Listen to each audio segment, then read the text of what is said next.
Hello friends, welcome to EduAce channel. Today's video is part 2 of gaseous state revision. I hope you have seen the previous part 1 video. If you have not seen it, please watch it. I will provide its link in the description below. So without wasting time, let's get started. So firstly, we'll discuss degrees of freedom. So the motion of atoms and molecule is generally described in terms of degrees of freedom. When a gaseous molecule is heated, the energy supplied to it may bring three kinds of motion. These are translational motion, rotational motion and vibrational motion. And this can also be expressed by saying that the molecule possesses translational degree of freedom, rotational degree of freedom and vibrational degree of freedom. So if we talk about translational degree of freedom, then a molecule has three translational degree of freedom in the x, y and z direction. One more thing you need to remember is that atoms possess only translational degree of freedom. Atoms do not have rotational and vibrational degree of freedom. So the next is rotational degree of freedom. For rotational degree of freedom, first you need to see that whether the molecule is linear or it is non-linear.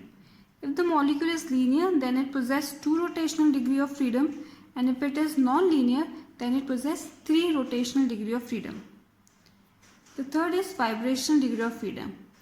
For it also you have to check whether it is linear or non-linear. If it is linear, then 3n minus 5 vibrational degree of freedom are present, and if it is non-linear, then 3n minus 6 vibrational degree of freedom are present. So if you remember these, then it becomes very important to attempt questions of degrees of freedom. So let's see one question. Calculate the various degrees of freedom of the following. So we have various examples here, and we'll calculate translational degree of freedom, rotational degree of freedom and vibrational degree of freedom. So the first is helium. So helium is an atom. The value of n here is 1, and I already told you that atoms possess only translational degree of freedom. So for helium, translational degree of freedom will be 3, but there will be no rotational degree of freedom and no vibrational degree of freedom. The next example is H2. So the value of n is, there are how many atoms are present? 2 atoms are present. So value of n is 2. Translational degree will be 3. Now you have to see for rotation whether it is linear or it is non-linear. So we know that hydrogen H2 is a linear molecule. So rotational degree of freedom for linear is 2. So here we will write 2. And for vibrational it is 3n minus 5. And n is 2 here. So it will be 3 to the 6 minus 5, it will be 1. The next example is HCl. So number of atoms in HCl is 2. Translational degree of freedom will be 3. The structure of HCl is linear. So rotational degree of freedom will be 2. And for vibration we will write the formula 3n minus 5.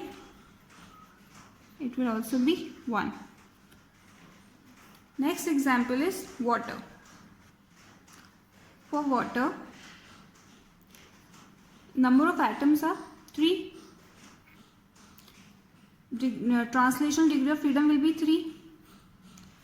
For rotation, as we know the water molecule is a non-linear structure, so for non-linear rotational degree of freedom are 3. So here we will write 3. And for vibrational degree of freedom it will be 3n minus 6. So 3n minus 6. So it is going to be 3. The next example is ethyne. So the number of atoms present here is 4. Translational degree of freedom will be 3. And rotational degree of freedom. So ethyne is a linear molecule, so rotational degree of freedom will be 2 for linear, and vibration will be 3n minus 5. 3n minus 5. So it will come out to be 7. Next is benzene. Number of atoms present in benzene is 12. So degree of translational degree of freedom will be 3, and rotational degree of freedom. So benzene, we all know it is not a linear structure, so it will be 3, and vibrational degree of freedom will be 3n minus 6. 3n minus 6. So it will come out to be 30. So if you know the formula, if you know the concept of degree of freedom, it becomes very easy to do such type of questions. So focus on the concept here and then you will be able to do it. So the next concept is of real gases. We have already discussed about ideal gases. Ideal gases obey the equation PV equals to nRT. But real gases do not obey ideal gas equation in all conditions. So you need to remember that real gases obey ideal gas equation at low pressure and high temperature. This can be asked, that real gases obey ideal gas equation under which conditions. So under low pressure condition and high temperature condition, real gas starts to behave like an ideal gas. If you want to see the deviations of real gases from ideal behavior, it is represented in terms of compressibility factor, which we represent as Z, and for an ideal gas Z equals to 1. So if we talk about real gas, Z is going to be either greater than 1 or less than 1. This question, that what is the compressibility factor of ideal gas, was asked in previous year's USET question paper. I have discussed this already in my USET question paper discussion videos. So this is important. The next is Van der Waals equation. This is the equation that real gas follows, because real gas don't follow PV equals to nRT. They follow this equation. P plus n square A by V square V minus NB equals to nRT. You need to remember this, and here you know P is pressure, V is volume, N is number of moles. A and B are constants here, and they are characteristics of the individual gas. So you need to know what is A and what is B. So A here is correction for intermolecular forces. See, in the derivation of the ideal gas equation PV equals to nRT, it was assumed that there are no intermolecular force of attraction. But if we talk about real gas, in the real situation, it is not so. So here we have to add a correction, which is A, and B is correction due to volume of a gas. See, in the ideal gas equation, we assume that the gas molecules are mass points, that is, they do not have finite volume. But in Van der Waals equations, we abandoned this assumption and included the correction term NB, which should be subtracted from the total volume V in order to get the ideal volume. So here the correction term of B is included in Van der Waals equation. The units of A and B can be asked in an exam. So unit of A is, you can see from the equation that A is PV square upon N square. The unit will be PV square by N square, that is decimeter raised to the power 6 atm mole raised to the power minus 2. And for B, the unit will be equal to V by N, that is decimeter raised to the power cube mole inverse. So you need to remember the units. These are important. Next is Boyle's temperature. So Boyle's temperature is the temperature at which real gases start obeying Boyle's law. We already discussed Boyle's law. In the previous video, I already told you that Boyle's law is volume is proportional to 1 by P. at constant temperature and number of moles. This I already told you in my previous video. So the temperature at which real gas starts obeying Boyle's law, that temperature is called Boyle's temperature, and the formula for it is A by BR. Here also we have used this van der Waals equation, constants A and B. So Boyle's temperature equals to A by BR. Any numerical can be asked from here. Okay, so the next concept is of critical constants of a gas. Here we'll discuss the critical temperature, critical pressure and critical volume of a gas. But before starting this, I want to ask you a question. The question is, what are the conditions required for the liquefaction of a gas? What you need? The pressure should be high, the temperature should be high, or the pressure should be low, temperature is low, or one is high, one is low. What are the conditions? So remember that for the liquefaction of gas, high pressure and low temperature is needed.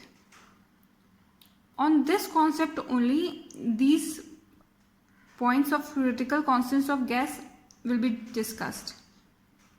So first is critical temperature. So for critical temperature, it is temperature above which a gas cannot be liquefied, howsoever high the pressure may be. So the point is that if you take a temperature above critical temperature and then you keep on applying the pressure, howsoever you apply, how much pressure, it doesn't matter, keep on increasing the pressure, but the gas is not going to be liquefied. So for the critical temperature, the formula is 8A by 27 RB. I can give you an example of critical temperature, that if we talk about carbon dioxide, its critical temperature is 31.1 degrees centigrade. This means that it is not possible to liquefy carbon dioxide above 31.1 degrees centigrade by any means.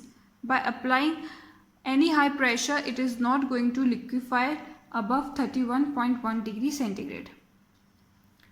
So the next point is critical pressure. Critical pressure is, at the critical temperature, a certain pressure is needed to liquefy the gas. This pressure is called critical pressure. The example that I was giving you, that carbon dioxide critical temperature is 31.1 degrees centigrade. So it can be liquefied under a pressure of 72.9 atm. So 72.9 atm is the critical pressure for carbon dioxide.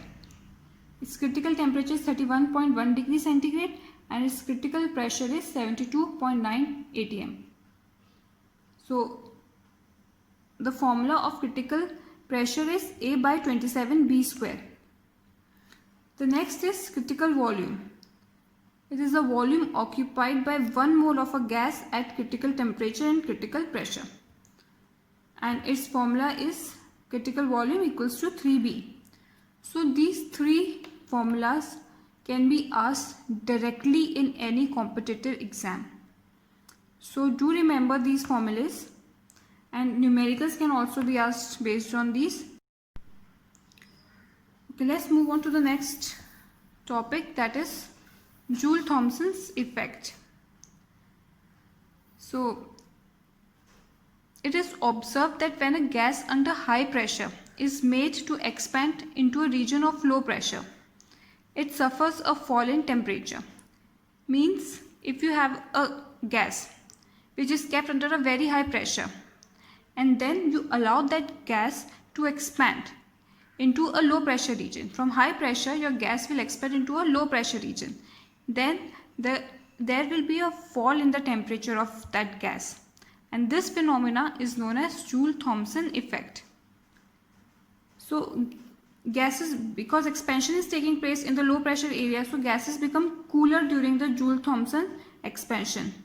But only if they are below a certain temperature, which is known as inversion temperature. So this you need to remember, that gases will become cooler during Joule-Thomson effect, but only when the temperature is below inversion temperature. and inversion temperature is characteristic of each gas. It will be different for different gases, and this relation is also related to van der Waals constants A and B. Inversion temperature is equals to 2A by RB. So this is also a very important relation. This completes today's video. I tried to include all the important points of this chapter. So if you have watched both the videos, part 1 and part 2, then I hope you will be able to answer any question based on this chapter. So if you find this video helpful, please like the video and subscribe the channel and hit the bell icon so that you get the notification whenever I upload any video. Thank you and stay safe.